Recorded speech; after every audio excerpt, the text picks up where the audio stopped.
The Indie Writers Club podcast is sponsored by Pro Writing Aid.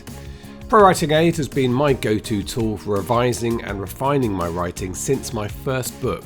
Built by writers for writers, it's more than just a grammar and spell checker. Pro Writing Aid helps you enhance your story's pacing, plot, characters, settings, and more.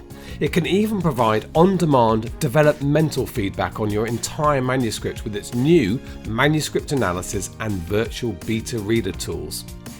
Get ahead of the competition by heading to prowritingaid.com, sign up for free or use the code IWC15 for a 15% discount off annual subscriptions. It's the Indie Writers Club with Cara Clare and James Blatch. A place to relax, chat, learn and vent about life as an independent author. Get episode alerts and links at indiewritersclub.com. Now, here's Cara and James. Hello and welcome to the Indie Writers Club. I'm James Blatch. I am Cara Clare. Hello. Hey Cara Clare. So you've got some news. We can't see it because it's below screen if you're watching on YouTube, but you're not all in one piece anymore. I'm not, no. So it was my birthday on Sunday. And it was a pretty normal day. Didn't do anything exciting. Went for a walk in the evening with my friend at a nature reserve nearby. And this is the point, if anybody's squeamish, just kind of tune out for a few seconds. I've been there hundreds of times before and like miles from anywhere. I saw her like up at this little bench that we normally sit at. And at the same time, a guy on a dirt bike was coming up the hill, and you're not supposed to have any kind of vehicles there. So he rode past me, parked in the footpath, and it was a very small footpath, right in front of her. So the only way for me to get to the bench where we were just going to sit and have a cup of tea, she brought a flask and some flowers for my birthday, was to kind of go into the bushes. So I stepped into the bushes, my foot went into a hole, and then my ankle wasn't where it was supposed to be. So I dislocated and fractured my ankle, and it took us 2 hours to get from where we were back to the car. Luckily her husband, her partner, was nearby, so she called him, he came, and I kind of had to use them as human crutches. And we were over a bridge, over a river. It was all very dramatic. So Steve Austin, the $6 million man, he broke a lot of bones flying a hypersonic aircraft that crashed on landing. You had a very middle class accident where you broke your bone on a picnic in a meadow. Yes, basically. Okay. Yes. Yeah. Well, to be fair, that's how most bones get broken, just some stupid thing like that, isn't it?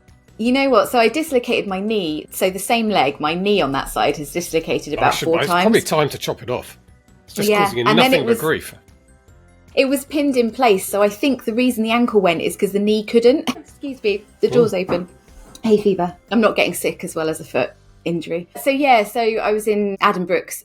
It's actually lovely and quiet on a Sunday night, so if you need to go to A&E, I recommend going on a Sunday. And it's been a bit of a week really, because obviously I was on this big plan to kind of get this book written by the end of June, and I haven't, just purely because I've been so fuzzy with the painkillers and stuff, I haven't been able to do anything. Really? You can't all write? Week.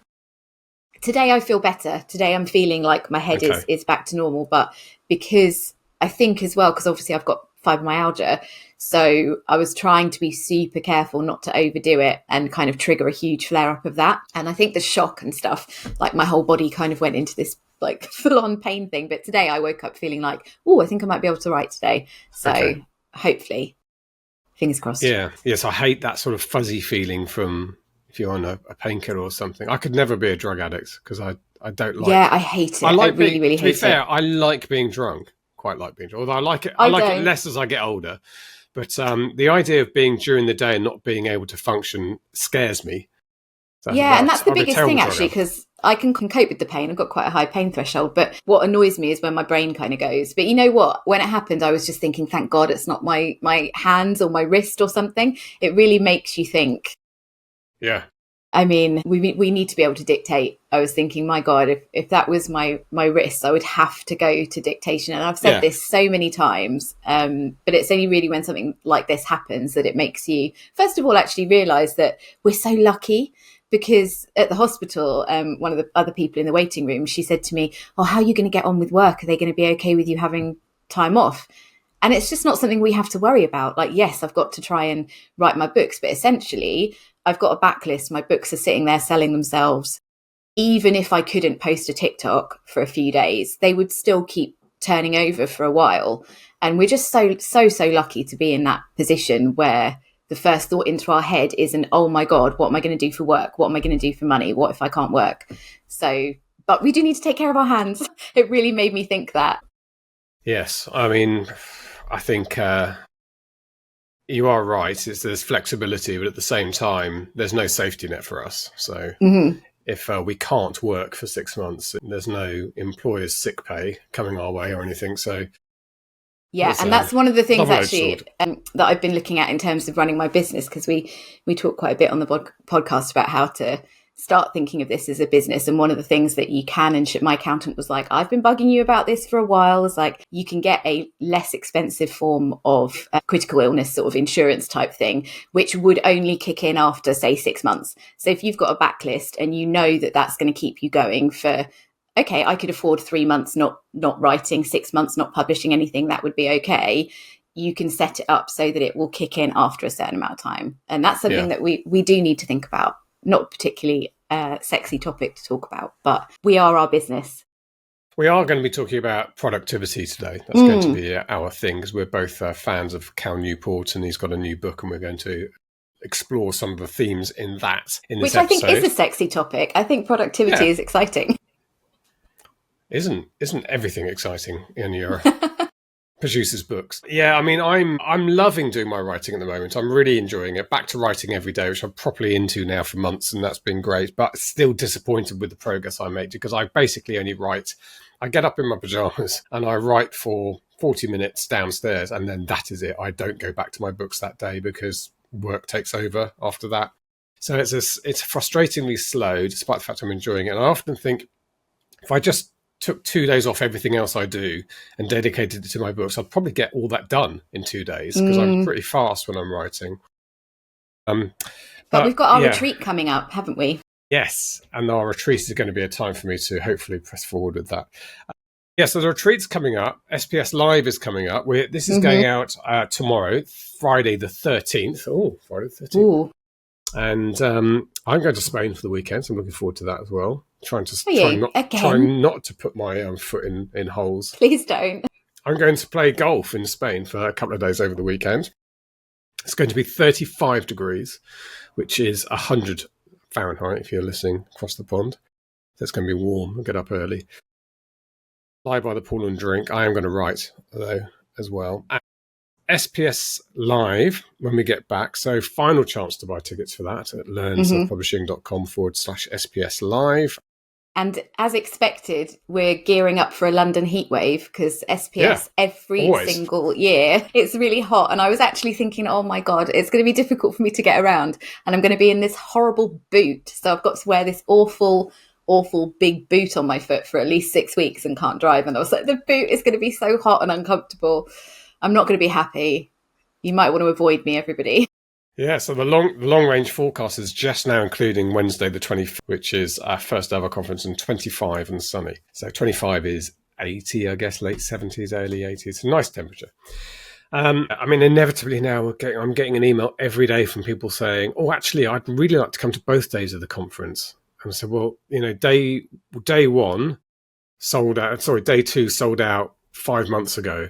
And I know I am one of those people, and I'm not the organizer. It's always easy to be critical of everyone, but I am probably one of those people who, I don't know, I think I do plan my conferences at the beginning of the year, kind of know what I'm going to do. I don't decide the week before, Nick, oh, can I get a ticket? Is there a ticket available?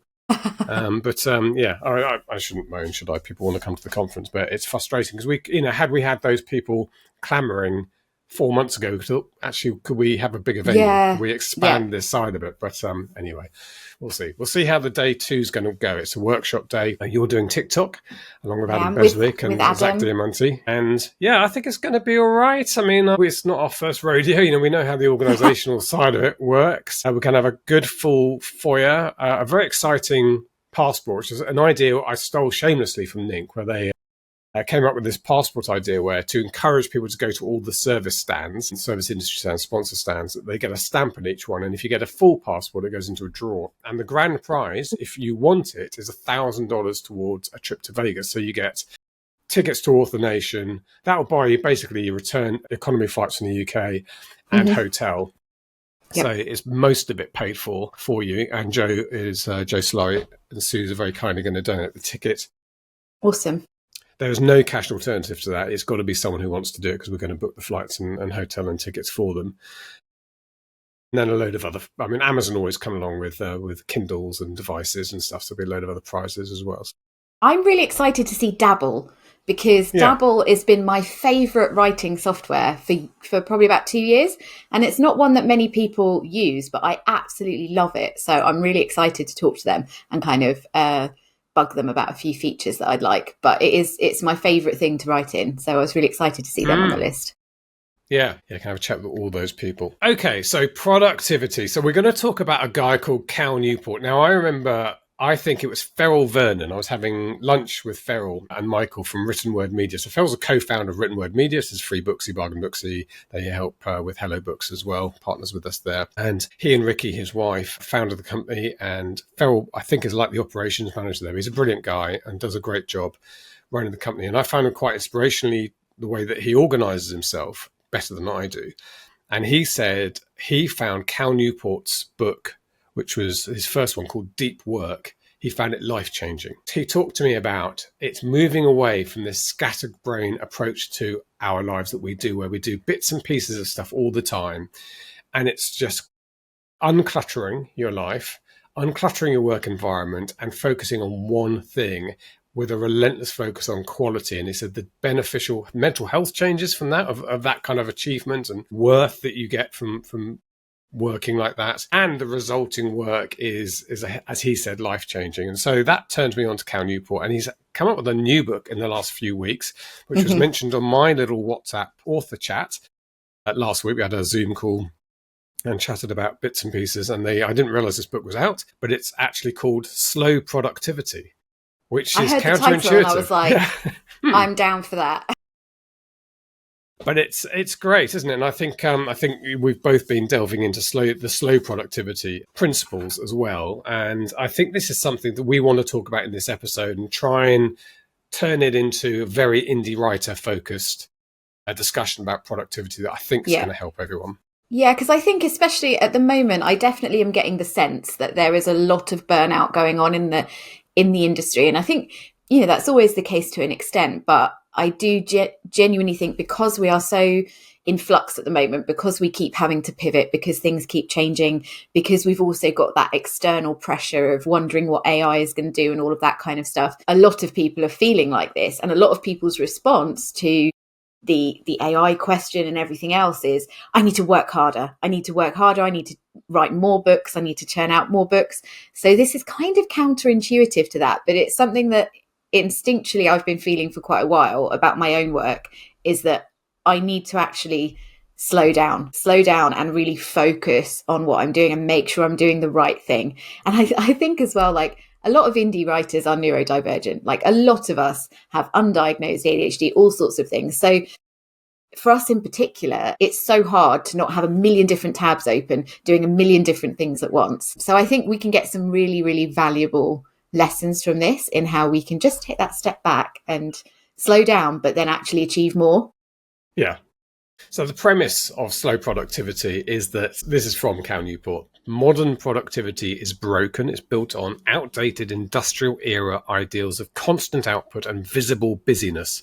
This leads to stress, shallow work, and burnout. And Cal proposes this new philosophy, slow productivity. So the principles are doing fewer things, prioritizing the impactful, meaningful work, ruthlessly eliminate or at least delay less important tasks, and avoid overcommitments. That's why I've got my little how to say no flowchart, which I keep here now, which is I've employed several times this year. And it's the same philosophy that we had in the first book, which is that depth beats breadth.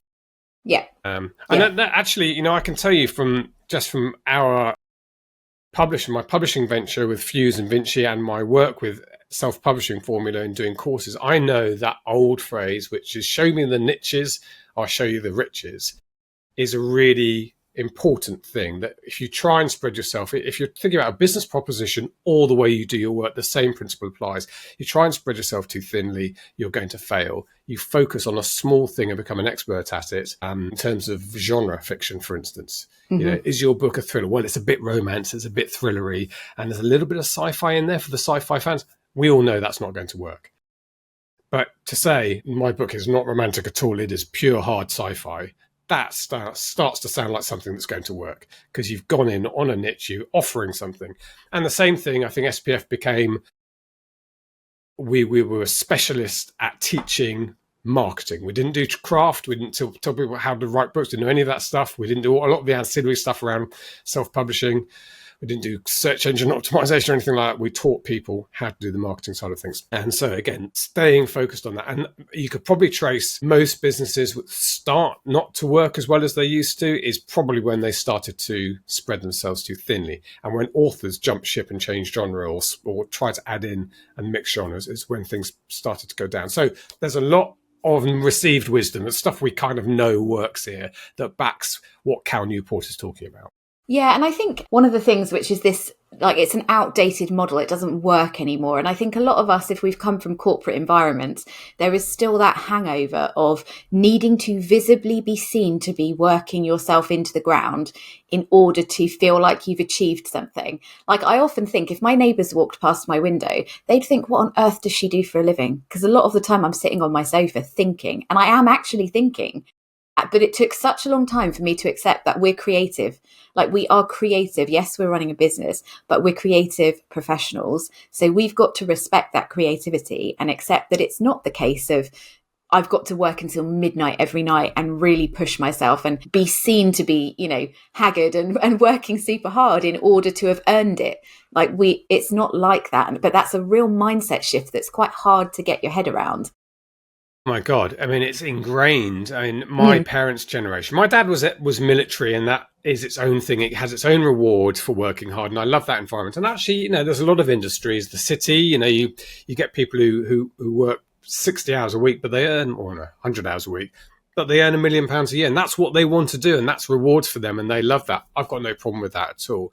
My problem is kind of somebody who's perhaps mid-level or junior working a consultancy in London doing 100 hours for an average salary. And there's a TV series we just started watching, the new John Hamm series. I think it's called My Friends and Neighbours, or Friends and Neighbours, something like that. But it's basically the conceit is that he works in finance. He's very high powered, earns lots of money.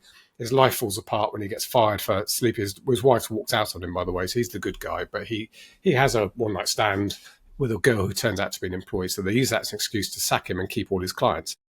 And he decides to start robbing his snobby rich friends because he's mired in the midst of all this huge houses and country clubs. And he knows all the passcodes to the alarms and stuff. And he realizes he can pick up Patek Philippe watches that they've forgotten they own, they're in drawers and stuff. But there's a great bit at the beginning which really does deconstruct why are we slogging away at a desk all day? For what? What is the end goal? And I think the way that system works, and I don't think there's mean people doing it deliberately, I just think it's the way the system works, is that you never get to the goal. It's never clearly defined. And then one day you retire, and a few years after that you die. That's potentially what can happen if we go down that route. If we're not careful, I think we can succumb to the same thing, because we all strive to be six figures, and then we get to six figures, and then we're striving to be seven figures, and it's this constant push, which is, we're driven people. That's why we're doing what we do. Most of us are ambitious, but if you're not enjoying your life, if you're not actually using that to enjoy your life, to have more freedom, all of those kind of things. Like a little while ago, ages ago, actually, I think it was on Joe Penn's podcast, and I can't remember who the person was. He'd written a book on productivity and said that his ideal was the 4-hour working week. And the reason that he came to that decision was when his mum was ill, and he realized that actually what's more important is being able to have the time to spend with her. So his whole goal was to set up this business so that it functioned and he could only work 4 hours a week. But that's just so counterintuitive it makes us feel innately like we're not working hard enough. And especially if we've got parents who Like my parents were, my dad was an electrical contractor. They ran their own business. So their income was directly related to how many hours they worked. If you're in that sort of job and you charge by the hour, you earn money by the hour, you want to earn more, you've got to work more hours. But it's not like that for us. We can't make that same correlation. Like if I write 4,000 words in an hour, it doesn't then correlate that if I work for 10 hours that day, I'll write 40,000 words that day, and then I can publish 10 books a week. Our creativity doesn't work like that. No. And the other thing is that for us being creatives, you absolutely need that time away from the production process in order for the ideas to percolate. So, you talk about lying on the sofa and your neighbours looking in. Sitting, not lying, sitting. I completely understand that. And again, another conversation I had with my writer friends last week was going for a walk, and how when you're ruminating is a great word, I think. You're ruminating a story. It's those moments when you're not looking directly at it. Mm-hmm. It's like the dim star. You can't see it directly. You look to the side and it's in your peripheral vision. That's when you get the moment. When classically people say it's in the shower, right? In the shower, I have these moments of genius. But why do they say that? Because of something to do with hot water? I've heard these theories. No, it's because in the shower, you haven't got your bloody phone. You haven't got anything else. Yeah, you're not doing anything else to do. Yeah.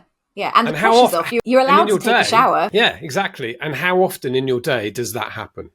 Yeah, because, exactly. I don't know when you first reach for your phone. I try not to reach for my phone in the morning. I now open my laptop and do some writing. It's great. But from then onwards, and even at lunch, I sat down and watched a bit of TV today, which I actually feel is unplugged. It sounds weird, doesn't it? Because when we were kids, our parents were worried about us watching too much TV. But now I feel if I watch a TV episode at lunchtime while I have my cereal, late breakfast, let's not get bogged down in that. That's actually unplugging myself from the internet and stuff, which is weird. But maybe I should be doing nothing. I should just have the cereal in front of me and just let my brain, let those ideas, those neurons that only start working when they're not being stimulated by other things they've got to process. Yeah, I think part of it is that you've got to figure out what works for you. So one of the things that Cal Newport says is work at a natural pace. So you've got to figure out what that is for you and not compare it to other people. I was talking to a friend about this the other day. It took me a long time to come to terms with the fact that actually watching TV for me allows my brain to chill out. And for me, that resets me more than reading does, because when I'm reading, my brain goes into analysing it, thinking about work, all of that kind of thing. So it took a while for me to actually be like, well, no, watching television series is a legitimate thing that I have to do. And I realised that I go through this pattern when I'm gearing up to writing a book. I'll binge several TV shows because I think, first of all, it's inputting a lot of stuff, but it's also my brain is just totally then tuned out from other stuff and it's not getting distracted. So I think we have to work out what works for us and not expect us to be doing the same thing as everybody else. Yeah. Well, look, you've done some work on translating the Cal Newport stuff for indie speak. So I mentioned do fewer things as one of his sort of main points: prioritize impactful, meaningful work, ruthlessly eliminate delay, less important tasks, avoid overcommitment. How does that translate to us, do you think? So one of the things is the focus on a daily word count. And I think this is a really hot topic of conversation because for some people that really works. And I mean, when we first started the podcast, we were doing the word count club and everybody found it super motivational. But I do think that the flip side of that is that you can feel like a failure if you're not achieving it. And you can also fall into the trap of setting yourself a goal that's too high and a little bit arbitrary. Like, I know that I can write quickly. So in the past, I've said things like, I'm going to write 10,000 words a day because I can do that in 3 hours. And that's just it's not allowing for life to happen, or for your brain not quite to be focusing the same way that day, or for you to be on a scene that's going to take a little bit less time. So I don't know, what do you think? Do you find the daily word count, because you said you're getting up early and doing that 40 minutes? Yeah, I don't really have a word count. I've idly looked at how many words. So I'm currently writing a new, this sort of third storyline through my book, and I know it's up to about 6,500 words. I don't even notice the way I'm writing now. I'm more about, can I sit down and just get this chapter done today? I don't care how long it is. It might be a 600 word chapter or 2,500 word chapter. get this chapter done, and that's how I'm measuring it at the moment. In the past, I've been the spreadsheet guy. I suppose when I start going back to first drafting, that's when I'll start thinking about word count again, because I know my book needs to be up around at least 80,000 words, probably more likely my book 110,000 words, and so I've got to do those words between now and then. So it makes sense for me to look at that word count to get there. But I think it's a little bit different. You asked me about me, but I think I'm a little bit different here, because I think the main areas of productivity I could improve in my life are probably not my writing. That still for me is the hobby getaway from everything else. Mm-hmm. Whereas we're talking to people listening to this podcast who are more like your life, who wake up in the morning and that's all they're doing, basically all they're doing. Don't mean to dismiss writing a lot of words every day. That's all you're doing all day. But they're the people who are going to get burnt out. You're the one who's going to get burnt out. Yeah, and something that I've been doing to try and combat that is to shift the focus from the amount of words per day to just almost with the deep work principle. I'm going to write for 2 hours every day, and I'm going to be really super focused for those 2 hours. And whatever word count I come up with at the end of that is fine, because I will know that I've been giving it my full attention. I've really been enjoying it. I've been focused on the work itself. And that's another thing that's in the book, is this focus on the quality of what you're doing, rather than this kind of arbitrary goal of like, I've just got to get it done. So actually kind of, and what he's saying is the effect of that is that it then makes you more productive. That's kind of the point, is that actually when you remove these arbitrary goals and you remove the pressure and you switch the focus to actually the quality and enjoying it. That's one of the things I've been trying to do, is remember that I enjoy this. I love writing stories. I don't want to be sat here thinking, God, I've got to write 5,000 words today, or this is going to be a disaster and then I'm not going to meet the deadline and then everything. I want to be sitting there thinking, oh my God, I get to write for 2 hours.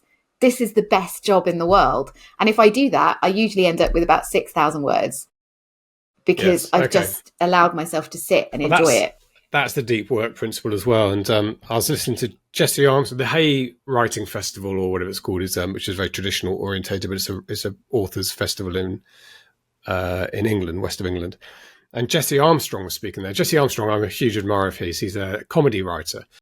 He wrote things like Peep Show. I think he may have written In-Betweeners, but he also wrote Succession, which has gone really big in America. And he's younger than me, but he leaves his phone at home. He has an office nearby in town, which he walks to. It has no internet. and he said he leaves his phone at home and he spends the first 3 minutes in blind panic every morning, because he's disconnected from the world. And what happens if, and he said he has a landline for an emergency in his office, but that panic then subsides. Then he starts noticing birdsong and people going about their daily business and things that inspire writers, starting to see things that you wouldn't otherwise see if you had your phone on you, as either listening to a podcast or listening to music or watch, or worse. I see people all the time now walking along. I saw 2 school kids going to school this morning. I was out for a walk into town, and I noticed them just walking along, both staring at their phones, not talking to each other. See that all the time now. Dog walkers looking at their phones. So he does that. And then, of course, he says, I become then sanctimonious, looking around, judging everyone doing this. But I think that's rather extreme. But he produces fantastically brilliant work that's hugely successful, making him very wealthy, no doubt, in the process. And so there's a real example there of how deep work and slower productivity, but quality productivity can work.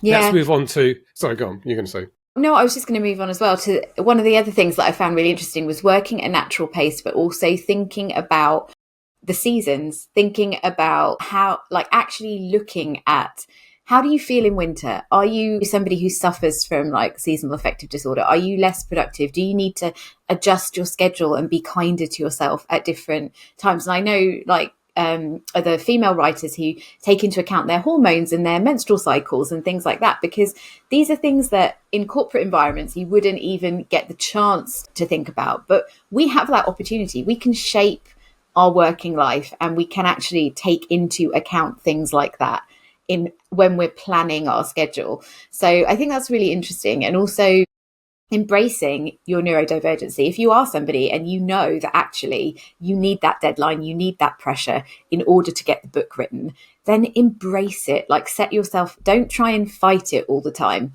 because actually that's your way of being productive. So it's again saying it's not a prescription. The book isn't kind of a prescriptive, like, you must do this. And I think that's what a trend that I'm seeing in the industry at the moment is, actually everything feels a little bit in flux. So the best way that we can deal with that is by figuring out what works for us as individuals. Yes. And even if you don't consider yourself affected by the seasons, I definitely am. And I was talking to a friend of mine, and we think everybody is, but some people just don't notice it. And you don't consider yourself neurodivergent. This is what Cal Newport says about working at a natural pace. And I love this. Productivity should ebb and flow, not be a constant sprint. Honour your energy, attention and creative rhythms. Rest and reflection are not indulgent. They're essential for long-term outputs. And sustainable productivity looks more like farming than manufacturing, which is great. That's awesome. Yeah. Because if you think farming, about intense periods of sowing and harvesting, and then quite long periods of letting things grow. Yeah. And, in terms of farming, in the summer months, you work longer hours because you're working for when the sun is available to you. You're working for when the light is available. And then in the winter, you're working more condensed hours. I love that analogy of actually, and also things like hay fever. Like, I know that I remember when I was a kid, I got such bad hay fever, and it really impacted me every exam season, because I thought, God, I feel so rubbish. So it's kind of just actually looking at your life a little bit more holistically and thinking about, when are going to be the pockets of time for me that are actually going to allow me to be more productive, and when do I need to be a little bit kinder to myself? And then thinking about your publishing schedule. So when would be a better time for me to be drafting? When would be a better time for me to be in that, like, editing phase? And it's not something that we're used to. We kind of, I think most of us start writing when we're in another job. So it kind of starts off like you are having to do that, like, little bit of writing, and your main focus is your main job. And then we sort of get to the point where we stumble into being a full-time author. And then it's like, well, I'll just keep going then. And I feel like I should be more productive now because I've got all this time available. But a lot of us kind of stumble at that point because we don't sit down and think, I've got an opportunity here to, like, shape my working day. Yes, indeed. Okay, let's move on to the next topic heading from Slow Productivity, which is obsess over quality. Focus on craftsmanship and mastery. Invest deeply in fewer projects to produce truly great work. Quality compounds over time. Quality compounds over time and builds lasting reputation. Slowness is a prerequisite for brilliance. Another great quote. Now, you've thought about that from our point of view, from writer's point of view. Yeah, and I think I've been saying this to a lot of people at the moment in relation to AI, and I know that we talk about this a lot, but I think everybody's fear is based on the fact that AI can outperform us in terms of how much it can produce. So the best thing that we can do right now is accept that we're never going to beat it in terms of speed. That's something that we can't do. We literally will never be as quick as AI at writing a book, but we're better.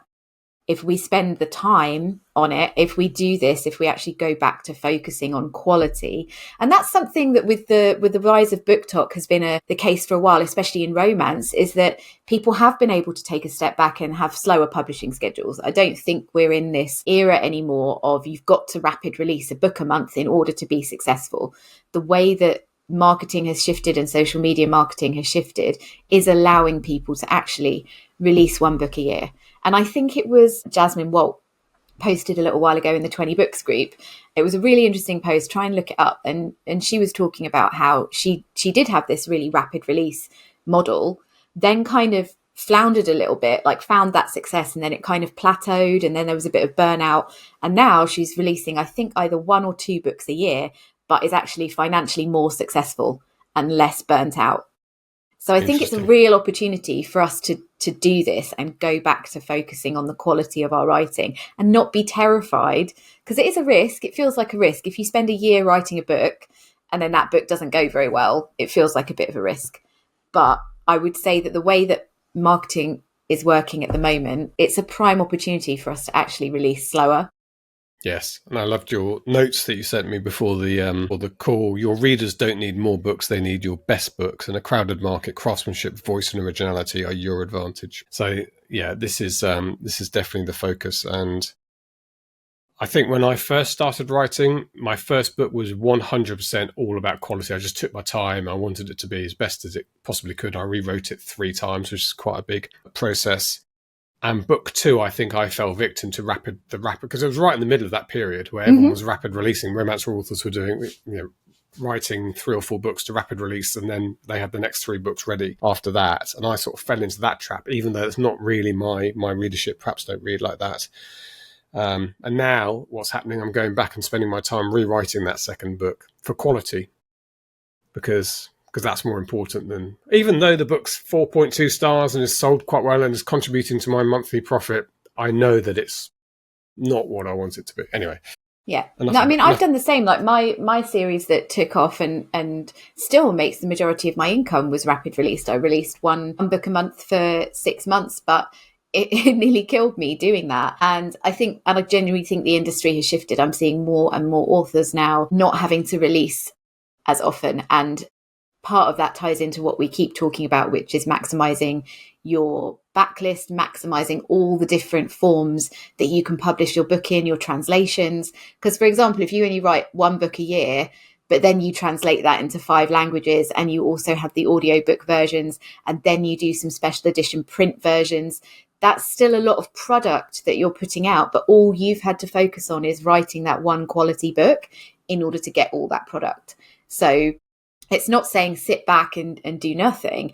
It's saying, like, we can do this and actually still be successful in our businesses.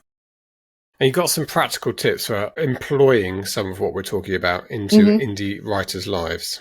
Yeah, and one of them is batching and scheduling your marketing content, because I think that's something that a lot of us struggle with. And I definitely do struggle with that, taking my focus away from writing. And it begins to feel like this daily thing, especially if you're somebody who's very focused on TikTok and Instagram. So what I'm trying to do now is batch my content at the beginning of the week. I was trying to do it for longer, but with TikTok, I find it difficult. I'd have to spend an entire day making content for the month, whereas I can spend a couple of hours on a Monday and do the content for the week. And then you still have to, the annoying thing with TikTok is that you can't schedule it. You still have to go in there to post it, but at least it's removed that from your brain. And you can obviously, with Instagram and other forms of social media, you can schedule it. And it's something that you can use AI for. And this is one of the things that when we do talk about it, by using AI to help you free up time for your creativity, that's where it can be super, super useful. I plugged my manuscripts into ChatGPT last night because I thought I need to do something. I've been sat here all day. My brain is now atrophying. I haven't done anything. So I plugged my manuscripts in. A little while ago, I wrote a brand document, kind of breaking down my author brand, which was after Celeste Barkley's talk, actually, in Ireland, which was brilliant. So I plugged that in. I plugged in all my manuscripts and said to ChatGPT, I want a bank of hooks that I can use for TikTok so that I don't have to think about it. And it came up with 100 different hooks, all separated into different kind of themes and tropes and stuff. And so I've now got that for the next month. So I don't really have to think about it. I have to make the content, but that's literally just a couple of minutes of filming. So I think a lot of us, marketing is what we struggle with. So that's the biggest thing that we can try to take off our plates. Yeah, and what I love about that is what we're arguing here is if you focus on your quality, create your schedule so that you are just focusing on that writing. That's your main focus. That's the way to defeat AI. And you're using AI to defeat AI because you're using AI to create that environment where you're not spending as much time doing that crappy jobs. Yep.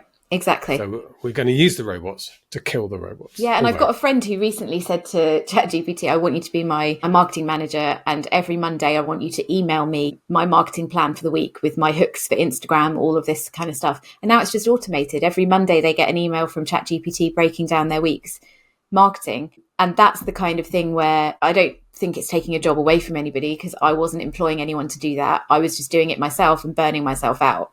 So those are the kind of things that we can take away. And I think one of the other things was blocking in your writing session. And I think that ties in with shifting the focus from the word count to how much time can I dedicate? Like you've said, you get up every morning and you can spend 40 minutes writing. So that's amazing, because that's dedicated time. You've gone, this is the time that I have available to me, and that's when I'm going to write. And I think prioritizing it, I've got friends who go, oh God, it's midday and I haven't started writing yet because I had all these emails to go through and I had all this to do. I don't open my emails now until after lunch. I write first because I know myself. I'll go into those emails, I'll start seeing things, I'll check my Facebook ads, and then I'll think something needs to be tweaked. I'll go onto TikTok, and it will take the focus away. And at the end of the day, what on earth email can't wait 4 hours to be dealt with after lunch? There is nothing that urgent that you need to deal with it first thing in the morning in terms of your writing business, mostly. And if there really was an absolute end of the world emergency, someone would be ringing you or texting you about it. It wouldn't be an email sitting in your email tray. Prioritize your writing and think about what time you can spend, because we all have different home setups. Like, we all have different availability in terms of our time. You might only be able to spend 10 minutes, but if that's a dedicated, focused 10 minutes, and don't be afraid to say to people in your life as well, I'm writing a book. Like, it's not a kind of self-indulgent thing to say, I need half an hour alone in my garden shed, in the bedroom, in the office, wherever, to go to a cafe to write this book because this book is important and my creativity is important. Well, there's that great writer's mug, which Lucy Score has on desk, which says, fuck off, I'm writing. Yeah, I have a sign, which I used to put on my office door. Yeah, I like that. Okay, so the tough bits of this, which is the sort towards the end of the book, if you want to read, I thoroughly recommend, by the way, we're not trying to be a proxy for reading these books. They're two fantastic books by Cal Newport. But towards the end of it, you're asked to confront all the reasons he knows that you're going to put up barriers in the way. So I can't afford to go slow because I rely on book sales to pay my bills. And we understand that. It's terrifying. The counterpoint to that is that slow doesn't mean inactive. It means intentional. Will readers forget about me if I don't publish constantly? Focus, crafted release, and build long-time brand loyalty. Your readers will be looking forward to your next book even more because it's a better book. Is this realistic in a world that rewards fast algorithms? Reader burnout is also a thing. So many readers prefer depth over speed. Yeah. And in fact, I'm already noticing that. I don't know if this is to do with the amount of better written indie books around or whatever, but I've got friends who used to read a lot of, I probably shouldn't say, but very big name, best-selling thriller authors in the world are now getting fed up with what they can see is phoned in, fairly formulaic. I've read this book 15 times now in this series. I feel there is a bit of a need for longer, more depth, more sort of thematic books. Yeah, which can only come from us humans spending more time writing them. I completely agree. And I think can you afford to slow down if you're relying on your book sales? It does feel like a risk. If you are somebody who's used to knowing that your new release is going to bring you money, so you have to release every month, every 3 months, I can understand that it feels like a risk. But that's where, when we're talking about maximizing your backlist, getting your ads working, doing those translations, all those things that will then buffer your income to allow you to slow down a bit. And if you're going fast and you're enjoying yourself and you're having a great time and that's that style, then carry on. But it's something that with burnout, we don't realize that we're in it until we're in it. We don't realize that it's creeping up on us until we are at that point where we go, oh my God. And then you'll have to slow down and then you won't be able to do all the other stuff. So, and also I just wanted to pick up on that. Is it realistic in a world that rewards fast algorithms? We were talking about the change in the Amazon algorithm in the last episode, and I think that will feed into actually allowing this slower schedule to work, because if you can get your marketing solidly driving traffic to your books, I don't think the rapid release thing is going to be as important anymore. I think it's going to allow us to slow down a little bit. I really do. Yeah. Okay, let's recap, and then we've got some practical ideas we can take away and try. So the recap is 3 points. 1, do fewer things, work at your pace, obsess over quality, and think about what kind of author do you want to be, fast and forgettable or slow and unforgettable. I think we know the answer to that. So these bonus ideas that you've come up with, Cara, things for us to try. Yeah. So, and I think people are going to hate this, like, try a day. with no social media and no emails and no multitasking and no doing a million other things. I think so. I used to run one-day writing retreats in Suffolk. And the reason that I did that was because a lot of people find it hard to get away, to justify, I need to leave my family and I'm going away for a whole weekend. And I used to run those for people where they came, I fed them for the day. You can do that for yourself. You can actually make that decision and say, next Saturday, guys, I'm going out and I'm going to be writing all day. And you take yourself to somewhere that you are going to feel comfortable, a library, a cafe, somewhere else. Put your phone on airplane mode if you can't bear the thought of leaving it at home. And just actually give yourself that time that is blocked out in your diary. This is going to be my day to write. And just see what difference it makes to how you feel about your productivity and how productive you're going to be able to be. Because like you said about taking the time, you said if I took 2 days a week to do this, that you might get stuff done more quickly. Well, What if you could take 4 days off? You're taking some time off next week to go play golf, right? What if you could take 4 days off every month and do your writing in those 4 days? How much might you get done if you had nothing else to think about in those 4 days? And it's a play with it. Like, it might not work, but I would like to challenge everybody to do that. And I'd like you all to tell me if you're going to do it. Yeah, no, I really like the idea that the deep day, if you like, no social and I'd also media. like people to share with us if they're doing this already. And tell us if you're working fast and it's working for you. But I'd really like to hear from people in the Discord, on the Facebook group, wherever. Email us if you have had to slow down, what you're doing to kind of protect yourself from burnout. Because I think we can learn a lot from each other. This is just mine and James's experiences and what we've taken from the ideas in the book. But tying into going to the conference, these are the kind of things that you can have amazing conversations with people. Because I spoke to one author last year who said to me, before she's about to start writing a book, she literally tells everyone, I'm going to be writing this book this week. She orders herself a load of Frappuccinos from Starbucks and puts them in the fridge so that they're all set up. And it was kind of like I was saying before, setting yourself up for that. And that was kind of a result of what I got from that conversation with her. So we'd like to hear what people think. Yeah, and it's not easy because, it's a culture shift. Mm-hmm. It's a culture shift, and it's rejecting a mindset that's been around for hundreds of years. Mm-hmm. And it's understanding that in the future, your biggest breakthroughs won't come from doing more. They'll come from doing less better. Yep. Okay. And I'd just like to say for the record, I was not looking at my phone when I stepped in a hole. Yeah. I was paying full attention. I swear I wasn't looking down at my phone. You said it was your birthday. You haven't addressed how drunk you were. I wasn't drunk at all. Literally, we were meeting on a bench to drink tea. It was so middle class. Yes. And wholesome. Picnic injury, didn't fill in the safety hazard assessment form, clearly. Okay, good. All right, so thoroughly recommend Cal Newport's books. Obviously, you get them on Amazon, all good bookshops. They're also on Spotify audio versions if anybody wants to do the audio. Audiobooks are the thing. The irony, though, of listening to the audiobook and plugged into the internet when you're being told not to. But I don't know why. I prefer consuming non-fiction with audiobooks, and then I quite often then buy the paperback afterwards so I can then make notes and things. I'm not a massive audiobook listener. I like autobiographies that are read by that person. They're the kind of main ones. Steve Coogan's autobiography and the Alan Partridge, his comedy character's autobiography, are both done by him.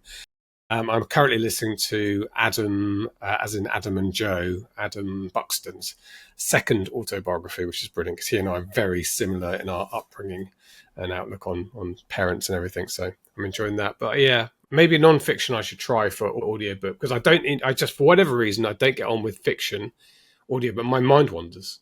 And mine does. I haven't been listening to the last 2 minutes. Whereas a book, that does occasionally happen when you're reading, but not very often. You just go back and start reading this page again.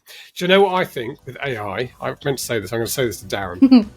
I should meet Jeff Bezos at some point. What the Kindle needs is a button to say, summarize the previous 10 pages. Yes. Summarize the book up to this point. So I'm in the middle of reading Tom Donnelly's book. But I had to stop reading it because I had to read 2 books for work. So I've read 2 books. I'm going back to it. And I'd love to press a button on my Kindle that gives me a 3-page summary of everything up to that point in the book, which AI would be able to do at a heartbeat, right? You know what? That's what I'm doing with ChatGPT with writing. So with this book, because it's so much bigger than any book that I've written before, I'm plugging in a chapter once I've written it. So then if I've had to take a break, or even if I'm just tuning in the next day, before I start, I ask ChatGPT to give me a quick summary of what happened in the previous chapter and anything that I need to be aware of in terms of my character's emotion, what time of day it is, just all those little things that help you to get back into the zone. So I'm kind of trying to use AI to hack my own brain with the writing process. Like it. You're more machine than man now. I literally am, because I've got this big boot on, so I think we need to wrap up, because I've done just about all the sitting in a chair that I can take. Yeah, I need to go and lie down with my foot in the air. Okay, all right, great chat. And we will see you next week. We'll record a couple of episodes next week to tide us over during the conference period and the retreat period. And well, that's it. Have a great weekend. Bye. Support the podcast and get exclusive access by joining our Patreon. From just $1 an episode, you'll be invited to our Discord server, where the weekly discussion continues every day. And our 2 top tiers include a monthly live Q&A with James and Cara. Head to indiewritersclub.com/support. Thank you for listening, and don't forget to subscribe, like and share. We'll see you next Friday. The Indie Writers Club podcast is sponsored by Pro Writing Aid. Built by writers for writers, Pro Writing Aid doesn't just check spelling and grammar. It helps you enhance your story's pacing, plot, characters, settings, and more. Now it can even provide on-demand developmental feedback on your entire manuscript with its manuscript analysis and virtual beta reader tools. Give your writing a competitive advantage by heading to prowritingaid.com. You can also sign up for free or use the code IWC15 for a 15% discount off annual subscriptions.